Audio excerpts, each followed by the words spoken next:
Namaste, very good evening, and welcome to Citti Media. I'm your host, Sharan Sethi. Just a few days ago, Prime Minister Narendra Modi inaugurated Bhagavad Ramanujacharya's Statue of Equality in Hyderabad. Ramanujacharya did revolutionary work of bringing unity in Indian society with the concept of Vishishtadvaita. If we look at the recent events, whether it's the construction of Bhavya Shri Ram Mandir and the revival of Kashi Vishwanath corridor, you see a Hindu civilizational revival taking place very slowly, and these events are all interconnected. To discuss these recent developments, we are joined by Prerna Thiruvaipati ji and the Archaka of Chilkur Balaji Temple, C.S. Rangarajan Swamiji. Swamiji, thank you so much. Prerna ji, thank you for joining us today. How are you? I'm fine, yeah. Thank you so much for having us. It's a pleasure to have you here. First of all, let me begin by asking Swamiji, how is the Statue of Equality relevant to today's society? Can you tell us a little bit more to begin with about Ramanujacharya's life and what he stood for? Why is he so revered? Yonityam Achyuta Padam Bhujayitma Rukma Yamohata Sajitarani Prunaya Mene Asmad Guroho Bhagavatosya Dayaka Sindhoho Ramanujasya Charano Charanam Prapadya. See, we were just talking about Bhagavad Ramanujacharya's incarnation of the Loka. It's a miraculous incarnation. A lot of Purvacharyas have credited his incarnation as the avatar of Adishekha himself. Our Acharya Vedanta Deshika, 750 years ago, he has recorded it as not the incarnation of Adishekha, but the Lord himself with all the divine qualities. So that's why he always say the Daya Gunam, the grace, the affection towards the humankind, to give them that which is not available to them easily, which is a moksha, which is not easily available to anybody. That mukti margam was easily given by Bhagavad Ramanuja in the form of prapatti margam or sharanagati tattva. There is a lot of the concept of surrender to the divine. It's the easiest method of bhakti margam. The ultimate bhakti is sharanagati. The ultimate jnana is extrapolated in the form of divine bhakti, the affectionate devotion towards the Lord. All these have been described by Bhagavad Ramanuja in his Gita Bhashyam. The Gita Bhashyam is a great treatise on Bhagavad Gita. This is a Bhashyam. This is the explanation of the Lord's feelings.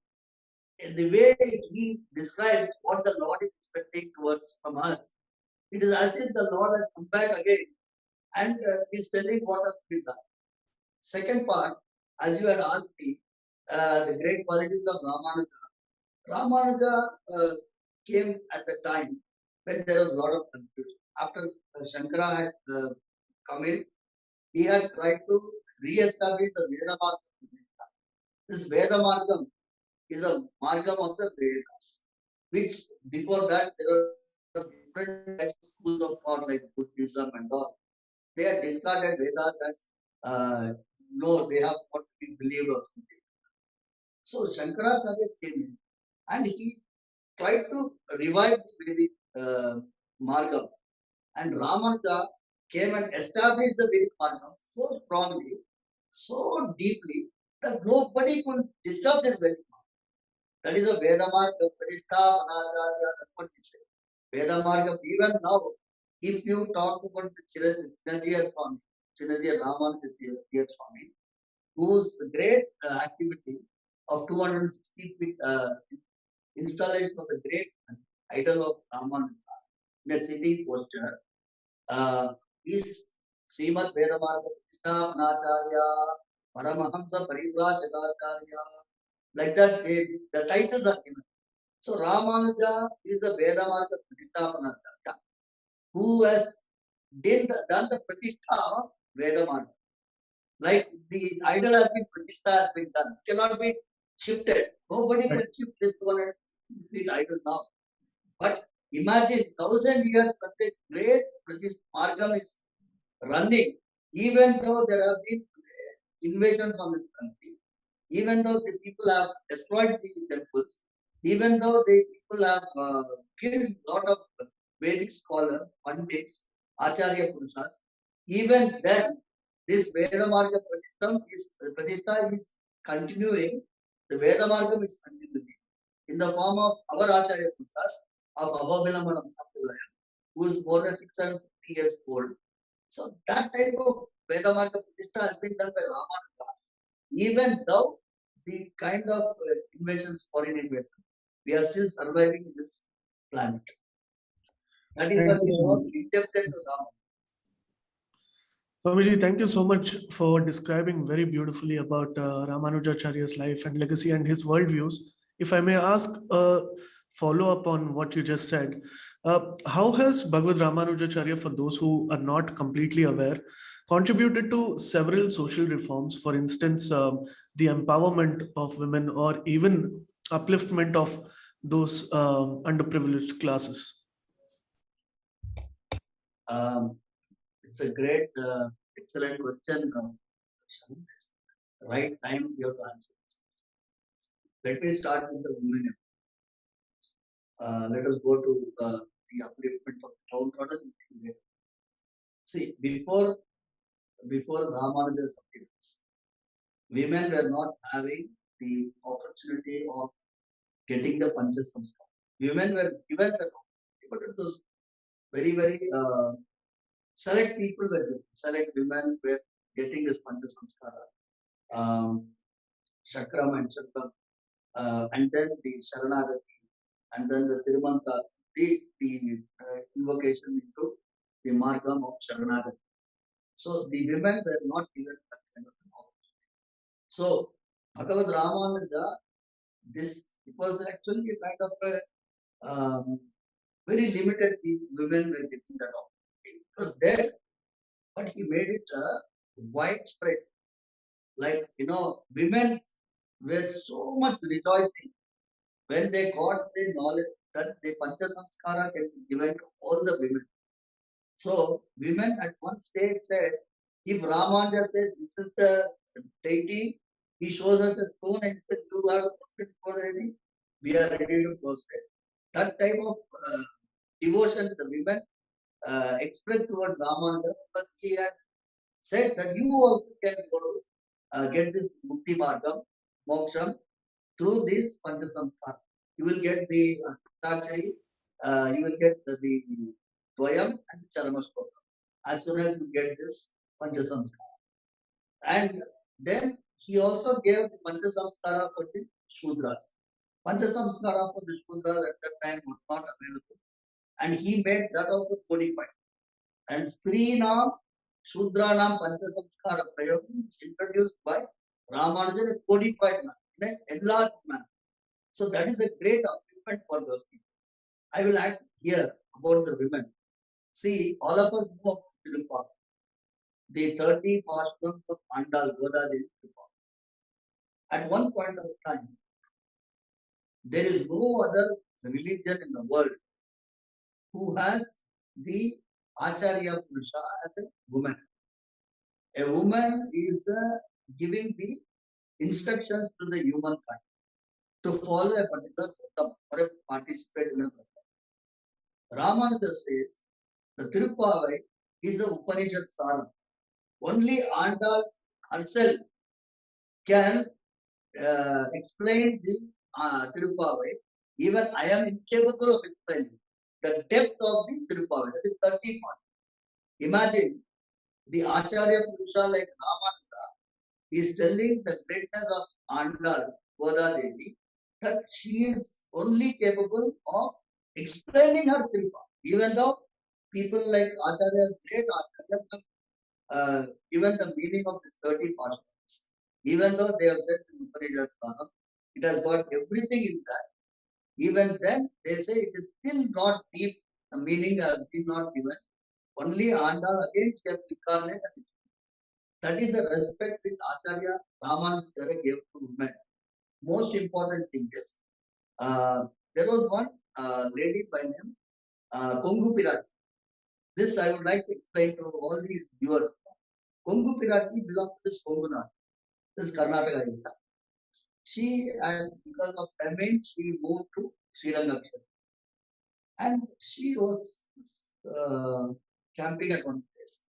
And she saw Ramanuja walking from the Paraphrenia of Sannyas and Acharya Purushas, and a big gathering was going around. She felt like this sweet. Said, what is the reason you are being so much of respected? And she had some inquisitive question. And Ramanuja was so kind enough to initiate her to Pantanism. He accepted her as a disciple, and he gave collective of her. That means he gave her the meanings of lot of scriptures. And then at one point of time, there was some debate going on among the scholars with Rama. And Ramanuja could have explained the solution to that debate topic. What he said, this I will not tell you. You go and find out from Kongu Pirati. These scholars, they went to Kongu Pirati. Kongu Pirati, she was immediately when so many Acharya Purushas came, she prostrated before them. She did namaskaram to them. And then she stood up making reason for you people coming. And they said, we have a doubt which Ramanuja said, only you can relieve us, remove that doubt in our minds. And she immediately explained to them the real great meaning of this sentence. This is the greatness of Ramanuja. And further, Kongu Pirati, she took the sandals of Ramanuja and put on her head and moved away to Kongu Nadu. 12 years later, she went to Karnataka. And all of you know that Ramanuja had to go away from Tamil Nadu and stay in Karnataka for a period of time. When he was moving, he had to go in a disguise with a white clothes. And sannyasi removing the saffron robe and kashaya robe and then going in a white clothing, he went and approached Kongu Pirati to receive. So she prepared Naivedyam and then she prepared food for all the almost hundreds of people. And they were all seated for having food. And one of the Vaishnavas said, they don't eat food without giving Naivedyam to the Lord. Then they was about to serve the food. They asked her, have you done Aradhana? How can you bring food directly to us like this? She called these great acharyas who stood inside her cooking in the kitchen and showed the padukas of. She had been done Naivedyam to the paduka of Ramanuja, and then she brought the food to them. So they all happily had to partake the food. That means the amount of knowledge Kongu Pirati had, the affection with them, and then these are people elevated by Ramanuja for a woman respect which he introduced to the society, which was there, but he made them understand the importance of respecting the women. And he also said the Piksha to be given to the sannyasi only through the hands of the ladies. Unless the women does not give permission to give Piksha, the husband cannot give Piksha to sannyasi. He used to go to one home at a time and people used to wait. At what home Ramanuja is going to go for Piksha today, he is going to stay there. Bhavati Piksha, they would say, and the lady would come and then pour Piksha on to the Ramanuja. So that type of greatness is Ramanuja inculcated among the disciples. So we can keep on telling so many anecdotes. Yeah. We will be, I think you will first time on. Absolutely. Thank you so much for sharing these anecdotes. And these are extremely important chapters in Ramanujacharya's life. And sometimes we have often forgotten the importance, and we would have all studied at one point, but it's also important to recollect. And perhaps this unveiling of the statue also comes as an important move, like you rightly said. Thank you for that, Swamiji. Prerna ji, if I may ask you a question, and first of all, thank you for making this happen, and very good to have you here back again on the show. Um, there's a lot of reactions as soon as Prime Minister Modi inaugurated the statue. Many positive, a few negative from within the own ecosystem or the left ecosystem. Why is this so symbolic that the Prime Minister inaugurates this statue? Because a lot of questions are being raised, and we'll further delve into those questions later on. So I think the main reason that Modi ji came was this was back in 2017 or 18 when they had, it was in 2017 when they had, the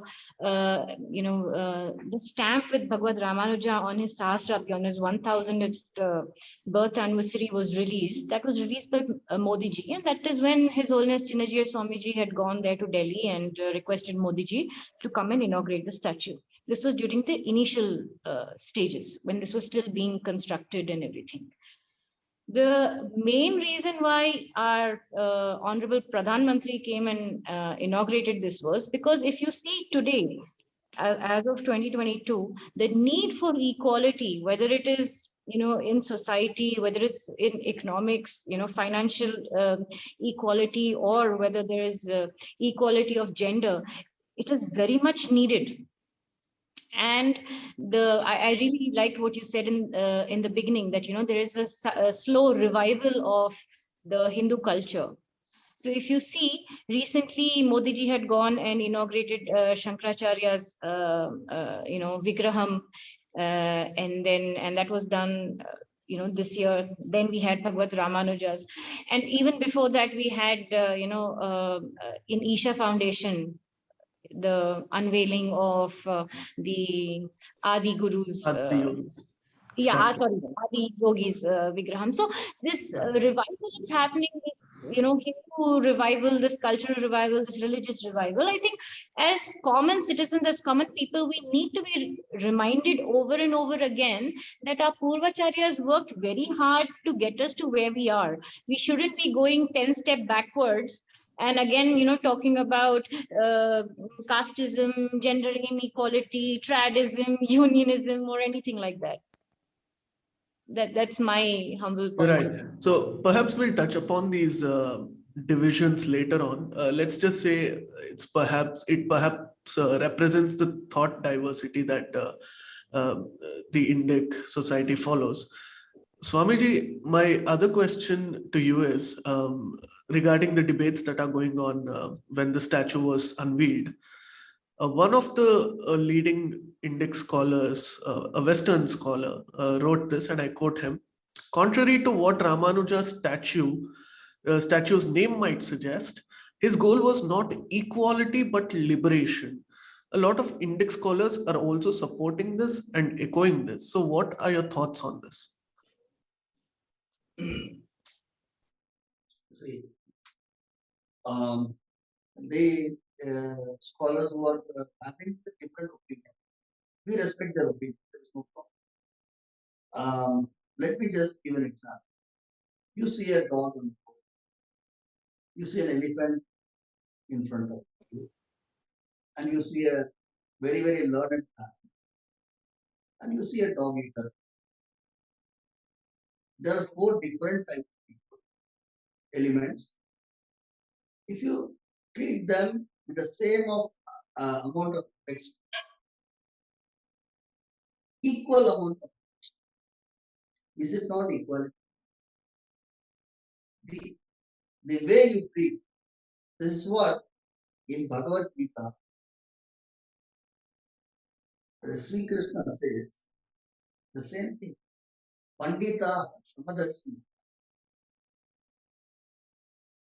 The Pandita is going to treat everybody the same way, because he is going to see the Antaryan, the Paramatma inside every human.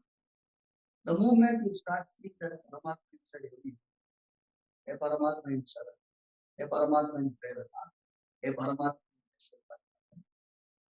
The moment I start seeing the body does not have any gain, actually. The moment I start seeing the Paramatma inside. For me, everyone is equal.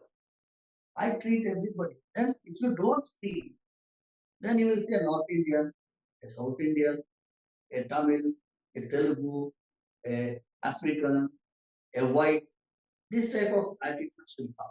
So those people who don't understand this basic quality of Ramanuja, I will tell you one example. Ramanuja's nephew was Nadaduru Ammal. He's called Nadaduru Ammal. He is just the son of the sister of Ram. He came from Kanchipuram, Sri Lanka. And on the way, the followers of Ramanuja were escorting. There was one downtrodden person who came on the way. And they said, you move away. The nephew of Ramanuja is coming. Move away. Go away. This person, Nadadu, fainted. He fainted. And then they were sprinkling water on him. And then he woke up. And they asked him, why did you faint suddenly? He said, see, I am coming from Kanchipuram. I am not a person belonging to Sri Lanka. That person is belonging to Sri Lanka. Because of his great qualities, he is born in Sri Lanka. And you are asking him to move away. Am I to move away or he should move away? This kind of compassion. He was unable to tolerate even the sentence of move away. That kind of an affection which Ramanuja inculcated in his disciples and followers, that is a great quality. It is a contagious quality, which, it is still reaching to people. Now, when I did this Munivahan Utsavam 2008, the same question was asked. Was it a photo option or something? When I carried a Sri Vaishnava belonging to the downtrodden community on my shoulder in Jiyavada Rangarajan. The first person to appreciate this. Dalai Lama sent me an appreciation on April 21st. Personally, they called me and congratulated me for that. He was a Buddhist who has nothing to do with the Vishuddha. This type of respect they have for actions which bring the concept of affectionate equality. Now, what type of equality can you talk to? I'll tell you what. Suppose if you say equality, can you have the student and teacher equal in the school? You cannot have. Can you have the equality in the office? Can the manager and the crew treated equally? Can you get economic equality? Can you get equality in terms of bodybuilding? Those things which are all materialistic equality, we are just confused. Equality lies beside here. The way you look at people, the way Vaishnava, the quality of a Vaishnava is, Sri Vaishnava is, if the person gets compassionate towards the other person's sufferings. And Narsim Mehta sings, Vaishnava Janato Tene Kagiye Pidaparayu Jane. That is what is it. If the person is not getting tears when the other person is suffering in front of him, is then not a Vaishnava at all. This type of equality in the Bhagavad Bhakti. The Bhagavad Bhakti is the way the Lord said the devotees is equally Samogam Sarva Bhutesh. In fact, I will tell you one more example. Have you heard about Annamacharya? Annamacharya is a great saint composer of this area, 600 years back. Yes. Brahmamakate, Parabrahmamakate is his, torch-bearing song. In that he says, Kadapurnilanu, Papakarnulanu, Sarigava, Sri Venkateshu Namakukate. He says, Nindaina, Raju, Nitrinchu, Nitrayukate, Andane, Bantu Nitra, Adiyukate. He says, sleep is safe. The sleep in between, the king sleep the same, and the servant in the palace did the same way. And then he says, the dog, Chandaludu, dog eater, Chandaludu, is the way he stands on the land. Chandaludu ఉండేది చలి భూమి మెండైన బ్రాహ్మణుడు నడిచే భూమి ఒకటే. He says the Brahmin and the Chandala are standing on the same floor. So that is the equal. When the consequences of that you have to understand and try to propagate the concept of treatment. You cannot discriminate, you cannot insult based on the birth, you cannot insult based on the race, you cannot insult based on the color. This is the discrimination. It is what Ramanuja had propagated or not to do. The ahimsa means you can do an insult, that is a himsa. You can insult a person by his appearance, by his background, by his race. So those things, which we are not supposed to do, Ramanuja propagated strongly. And that is why he was able to give this. Yesterday, close to 100 Maladas and Haridasas came to this Shamshabad, Uchintal Ashram, to participate in the 216 feet Ramanuja Vigraha Ramanuja. Yes. 100 and above Haridas. These Haridas are belonging to scheduled caste. They propagate the Ramanuja Sampradaya.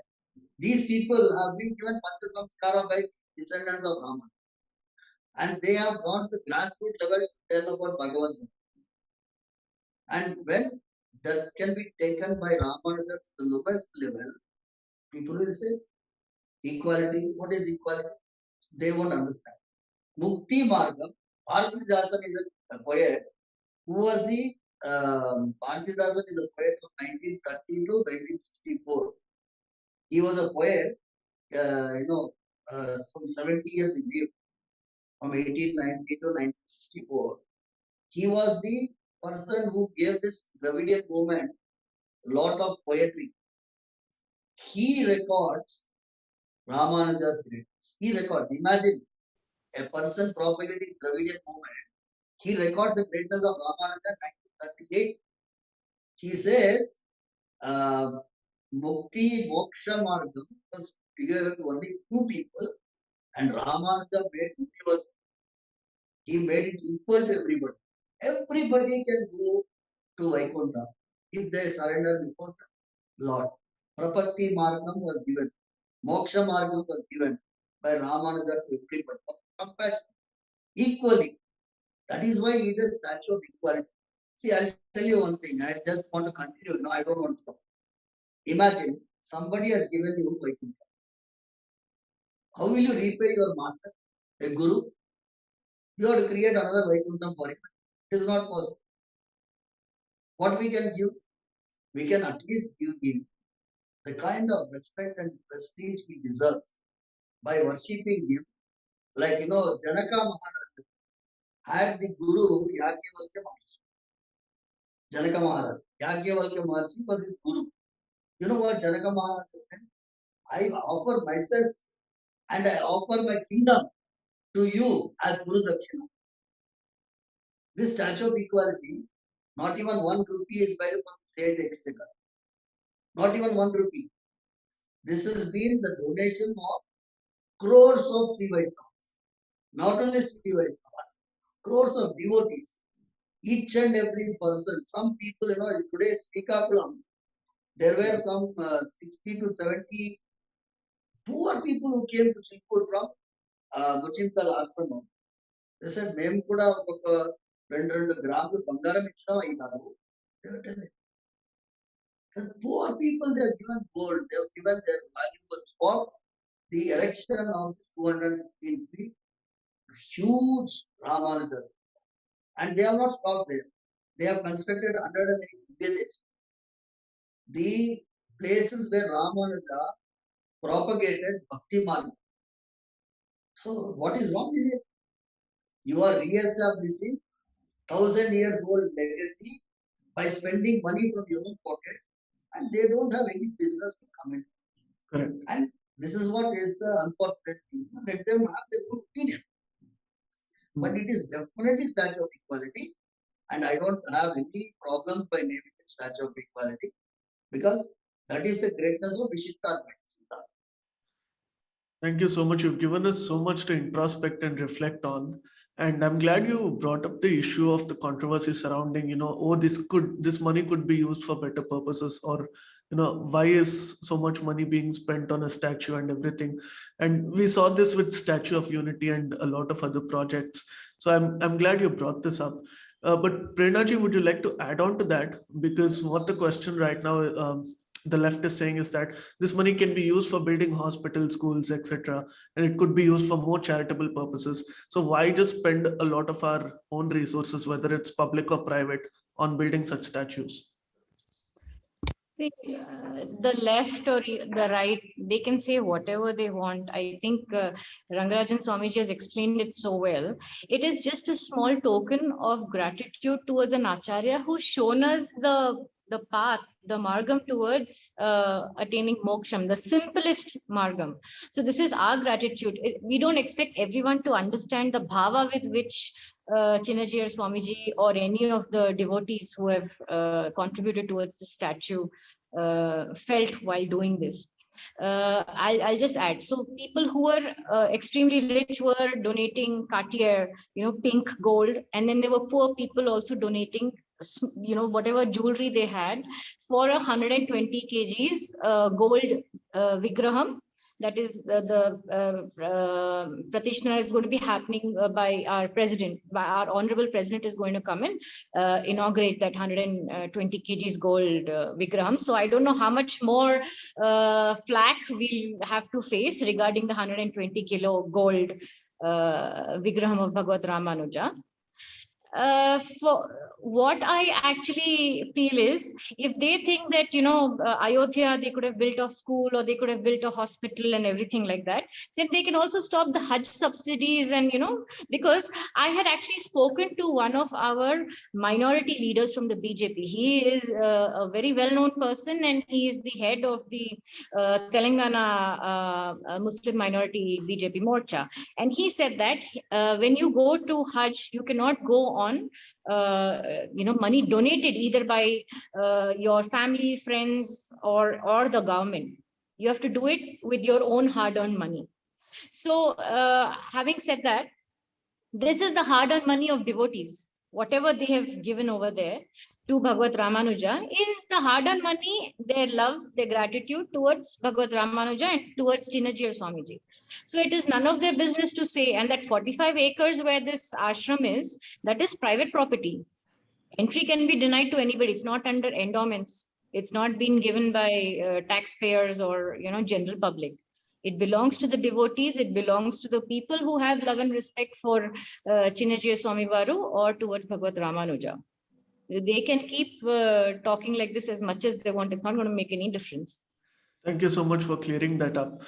Before we wrap up this wonderful session, I've always been wanting to ask somebody from Hyderabad about the changing name debate, because it happened during the last municipal election also, and this is one of the rallying point for the BJP in the state as well. But it does represent a lot of the sentiments of Hindus who are residing in Hyderabad, who acknowledge the heritage and the value that the city actually holds. So I'll leave it up to both of you to decide who is going to answer this. But why is it important to rename Hyderabad as Bhagyanagar?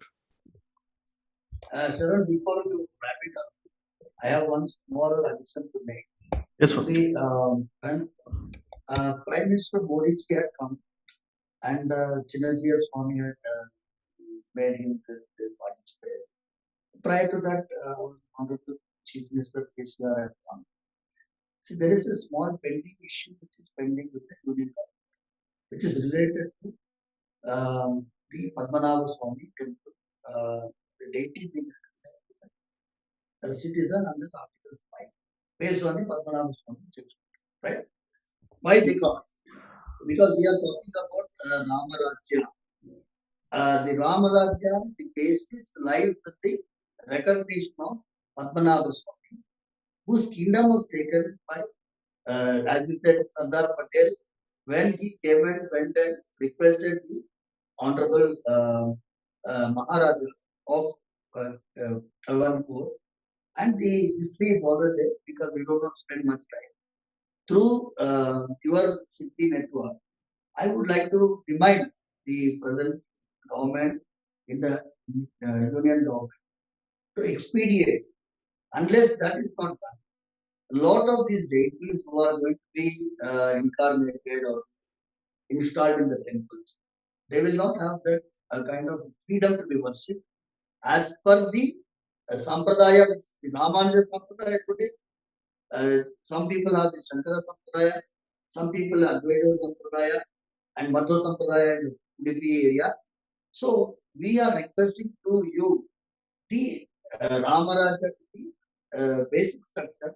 It's a simple notification which has to be done. This the same day my article in Swarajya Mag also right now. Regarding this Bhaginagar issue, you know, this is more political than spiritual. And I would say already we are all grateful by the Citti Swami for bringing the Ramanuja cult to Hyderabad. Already it has become Bhagyanagar. Antabhagyam Janam. It has already become Bhagyanagar.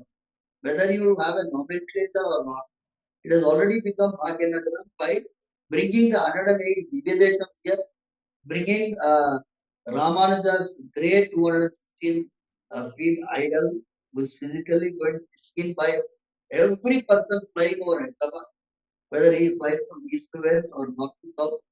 And most importantly, other side you have got Yadadri. That also is going to Yadagiri Gutta or Yadadri. So spiritually, we are already become Bhagyanagar. That is one nomenclature is going to be, as you said, political nomenclature. It is up to the political class to try it out because it's tradition. Yes. As far as we are concerned, we have this kind of happiness because of the great deity installed in the form of Ramanuja in Hyderabad. Thank you so much for sharing that. And we will try to amplify your message as much as possible so that the government takes note of that. And we will keep you updated on this. And as far as your answer about Bhaginagar is concerned, very well said, Swamiji. It is indeed a bhagya for the memorial to be made. And thank you so much, both of you, for joining us today. It's been a wonderful conversation. Even I wanted to know personally from both of you because you know more about the subject than I do. And I hope we can have this conversation again sometime. My pranams to you for all the seva that both of you are doing. Thank you so much for joining us. Thank you very much. Jai Shri Vinayak, Jai Shri Vinayak. Please remember to subscribe to us and switch on the notifications for this channel. For our other social media links, more content, and to support our work, please visit citti.net. Dhanyavad. Namaskar.